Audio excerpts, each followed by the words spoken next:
Je vous dis toujours que souvent, là, votre propre ennemi est dans votre propre maison, mais vous ne le savez pas. Petite là, c'est une petite fille camerounaise. Donc, cette histoire s'est passée au Cameroun. Moi-même, je me pose la question de savoir, mais qu'est-ce qui se passe au Cameroun ces temps-ci là?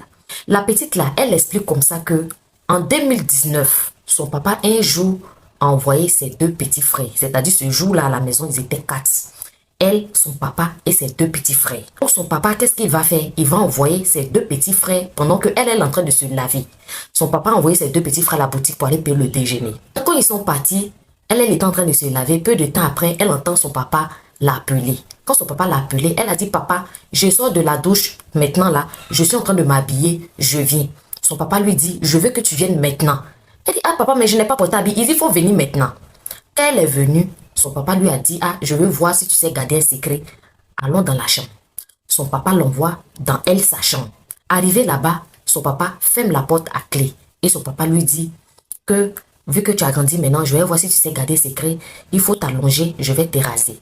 Elle dit, aïe, papa, encore moi, c'est toi qui as me rasé. Depuis quand toi, tu me rases? Son papa lui dit, tout ça, ça fait partie du secret et que de temps en temps, un papa peut aider son dernier, peut aider sa petite fille à, voilà, à faire les trucs et tout. Il faut t'allonger, je vais te raser. C'est comme ça, le papa va faire sortir un rasoir pour la raser. Quand il va finir de la raser là, il va commencer à prendre c'est comme pour couper oignon et puis tomate là, pour la menacer. Pour lui dire ce qui va se passer dans la maison là. Son père va dire à quelqu'un elle n'est qu'à s'allonger et puis il dépose, c'est comme pour couper oignon, il a déposé ça à côté. Et il est monté sur la petite fille là. Il avait la petite fille là. Ce jour-là, quand il a fini, elle était tellement paniquée. Vu qu'il a menacé et tout, il lui a dit de ne pas dire à quelqu'un. Quand il a fini, elle allait se nettoyer. Quand elle a fini de se nettoyer là, il a encore menacé pour dire.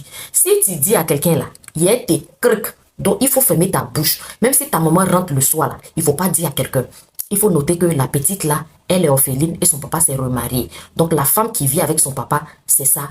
C'est sa marate, on va dire comme ça, c'est sa marate. Quand sa maman est rentrée le soir là, tellement que son papa l'avait menacée, elle n'a pas pu dire à sa maman. Donc c'est devenu l'habitude de son papa. À chaque fois, c'est le même scénario. Il envoie les dénis, il fait tchoukou avec la bêtise. C'est pas une fois, c'est pas deux fois, c'était devenu son travail. Donc elle était devenue bizarre dans la maison. Même quand sa marade lui demande, ah, tu as quoi? Elle dit rien. Mais quand sa marade lui donne des travaux à faire, elle ne discute pas, mais elle était devenue bizarre. Sa marade même avait commencé à penser que la petite fille avait un mauvais comportement, la petite fille ne voulait pas lui parler. Donc elle a commencé à ne plus parler à sa marade, elle s'était renfermée sur elle-même. À chaque fois que la marade aussi essaie de tirer sa bouche, la petite fille là ne disait pas quelque chose. C'est comme ça qu'ils sont restés jusqu'à ce que un jour, à l'église là-bas, elle réunit ses camarades de la chorale pour leur faire part de ça. Eux aussi, ils ont dit, ah, ça là c'est un secret qui est lourd. Il faut attendre, on va appeler le prêtre. Le prêtre va t'entendre. Tu vas répéter ça devant le prêtre. Et le même